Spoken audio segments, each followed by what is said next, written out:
750 देनी होगी और SC ST विकलांग इनके लिए कोई फीस नहीं है। फिर एनी ग्रेजुएट कैंडिडेट इसमें अप्लाई कर सकते हैं, बस अगर आप ग्रेजुएटेड है आप इसमें अप्लाई कर पाएंगे। एज लिमिट आपकी 20 से 28 साल रखी गई है, जो कि 1 अप्रैल 2025 तक काउंट की जाएगी। बाकी आप यहाँ पर सिलेक्शन प्रोसेस में एग्जाम पैटर्न, सिलेबस, ये सब जानकारी बहुत अच्छे से जान सकते हैं।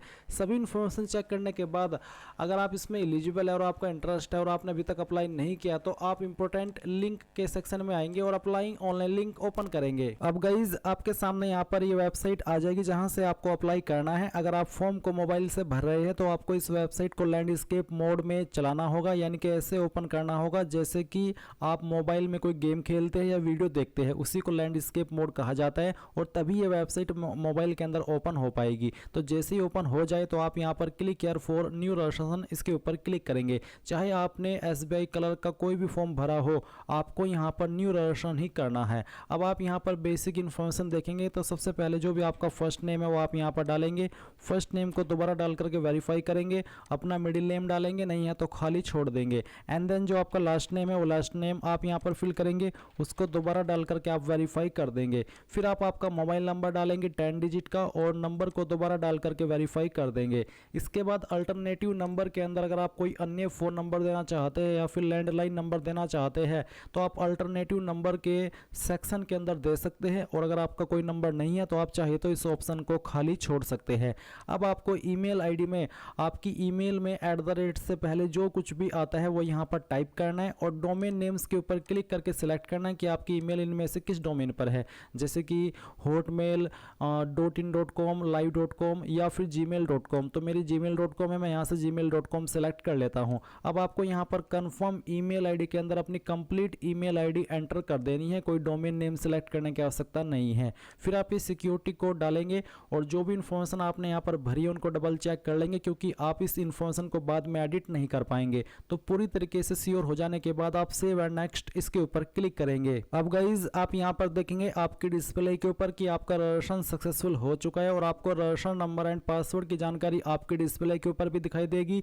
सेम इन्फॉर्मेशन आपको मैसेज और ईमेल के माध्यम से भी सेंड कर दी गई है। अब आप यहाँ पर इस सेक्शन के अंदर आपका फोटो और सिग्नेचर अपलोड करेंगे, जहाँ पर आपको आपका प्री सेव्ड फोटो भी अपलोड करना है और लाइव फोटो भी अपलोड करना है। उसके पहले आप एक बार इंस्ट्रक्शंस देख लीजिए। जैसे ही आप यहाँ पर ये जो गाइडलाइंस का PDF है ये ओपन करेंगे तो आपके सामने इंस्ट्रक्शंस आ जाएंगे, जहाँ पर आपको हैंड रिटन डिक्लेरेशन में क्या लिखना है वो भी देखने को मिल जाएगा। फोटोग्राफ को कैप्चर करते समय किन चीज़ों का ध्यान रखना है वो आपको देखने को मिल जाएगा। जो आपके डॉक्यूमेंट है उनको स्कैन करते समय आपको किन चीज़ों का ध्यान रखना है वो आपको देखने को मिलेगा। फोटो का साइज और सिग्नेचर का साइज कितना होना चाहिए, क्या फॉर्मेट रहना चाहिए, पिक्सल क्या रहना चाहिए, वो सब इन्फॉर्मेशन यहाँ पर आपको दी गई है। अगर मैं आपको सिंपल शब्द में कहूँ तो आपके फोटो का जो साइज है वो 20 से 50 के भी हो और सिग्नेचर का साइज 10 से 20 के भी हो। पिक्सल कम ज़्यादा भी होंगे बताए गए पिक्सल के अकॉर्डिंग तो भी चल जाएगा, कोई इशू नहीं आएगा। तो आप यहाँ पर चूज फाइल इसके ऊपर क्लिक करें और जहाँ पर भी आपकी फ़ोटो फाइल है जो कि आपको यहाँ पर अपलोड करनी है वो आप सेलेक्ट करेंगे, ओपन करेंगे, आपकी फाइल यहाँ पर इस तरह से अपलोड होकर के आ जाएगी। फिर आप यहाँ पर एक लाइव फोटो भी कैप्चर करेंगे। अगर आप मोबाइल से करना चाहते हैं तो आप यहाँ पर और के नीचे जो यहाँ पर क्लिक है टू स्कैन है, इस QR कोड को स्कैन करके अपने मोबाइल से भी आपका लाइव फोटो कैप्चर कर सकते हैं। तो आप कैप्चर फोटो इसके ऊपर क्लिक कीजिए, आपका कैमरा ऑन होगा। जैसे आपका कैमरा ऑन हो जाए तो आप यहाँ पर कैप्चर के ऊपर क्लिक करके आपका फोटो कैप्चर करेंगे, सेव के ऊपर क्लिक करके इसको सेव कर देंगे। गाइज अगर आपका फोटो दिए गए इंस्ट्रक्शंस के अकॉर्डिंग आप कैप्चर नहीं करेंगे या फिर उसमें कोई आप प्रॉब्लम करेंगे तो आपका फोटो कैप्चर नहीं हो पाएगा। इसलिए आपको सही तरीके से आपका फोटो कैप्चर करना है और जैसे कैप्चर हो जाए तो आप उसको यहाँ पर देख सकेंगे। और इसके बाद आप यहाँ पर I confirm that this is my valid photo इसके ऊपर टिक करेंगे। देन आप आपका सिग्नेचर अपलोड करेंगे। सिग्नेचर का साइज 10 से 20 KB के बीच में रहना चाहिए। तो जहाँ पर भी सिग्नेचर की फाइल है सेलेक्ट कीजिए और ओपन कर दीजिए। सिग्नेचर आपको आपका ब्लैंक इंक पेन के द्वारा करना है और इसके बाद यहाँ पर टिक करेंगे एंड इसके बाद फिर आप नेक्स्ट के ऊपर क्लिक कर देंगे। जैसे आप नेक्स्ट करेंगे तो आपके सामने ये सब इन्फॉर्मेशन आ जाएगी। तो सबसे पहले आपको यहाँ पर आपका सर्कल सेलेक्ट कर लेना कि आप किस सर्कल के लिए अप्लाई कर रहे हैं। तो इनमें से जिस भी सर्कल के लिए आपको अप्लाई करना है वही सर्कल आपको सिलेक्ट करना होगा। तो चलिए मैं यहाँ पर जिस सर्कल के लिए मैं अप्लाई करना चाहता हूँ वो सर्कल सेलेक्ट कर लेता हूँ। ये सिलेक्ट करने के बाद में फिर देखेंगे सर्कल प्रेफरेंस फर्स्ट। तो आपको पहली प्रेफरेंस किसको देनी है सर्कल की वो आपको सिलेक्ट कर लेना है और सेकंड किसको देनी है वो भी सिलेक्ट कर लेना है। फिर आता है state UT you want to apply for, कौन सी स्टेट के लिए आप अप्लाई कर रहे हैं। तो उस सर्कल के अंदर जो स्टेट के ऑप्शन होंगे वो आपको देखने को मिल जाएंगे, वही आपको सेलेक्ट कर लेना है। फिर local language for language proficiency test, तो यहाँ पर जो मैंने सर्कल सेलेक्ट किया है इसकी लोकल लैंग्वेज हिंदी और पंजाबी है, तो मैं यहाँ पर चलिए हिंदी सेलेक्ट कर लेता हूँ। अब आप यहाँ पर जो भी लैंग्वेज सेलेक्ट करेंगे उसके बाद आपसे पूछा जाएगा कि क्या आपने 10वीं और फिर 12वीं के अंदर वन ऑफ सब्जेक्ट के रूप में जो भी आपके लोकल लैंग्वेज है उसको पढ़ा है।